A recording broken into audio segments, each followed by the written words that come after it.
L'écologie, tout le monde en parle, mais personne n'arrive à convaincre. Les pouvoirs politiques sont vus comme mous et les activistes comme des radicaux qui font peur. Bref, on ne s'en sort pas et la maison commune continue à brûler. Heureusement, la Minute Antique a peut-être la solution, avec le livre qui va convertir tout le monde à l'écologie. Attention, il ne s'agit pas du dernier opus de Cyril Dion ou d'Hugo Clément. Non, son auteur est mort il y a plus de 2000 ans, il s'appelait Virgile. C'était un Romain qui avait connu de près le pouvoir politique et même carrément l'empereur.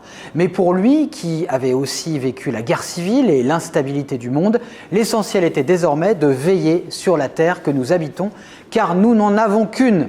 Pas de planète B, nous dit en effet déjà Virgile. Virgile ne connaît pas les pesticides, mais déjà, dans un grand poème intitulé Les Géorgiques, il envisage l'extinction des abeilles.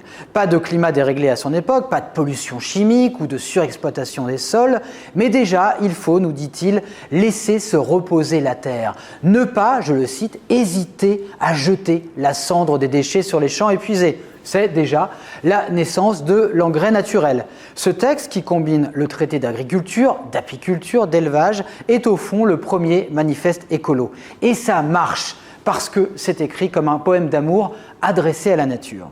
Virgile nous donne envie de quitter l'asphalte des villes pour nous rouler dans l'herbe fraîche, pour y faire l'amour, pour y manger ensuite évidemment des légumes, mais de saison. Il nous invite à contempler, je le cite, les mamelles pleines et pendantes des vaches, à nous reposer près des sources claires, dit-il encore, des étangs verts de mousse. Est-ce que c'est naïf ? Non, c'est jouissif.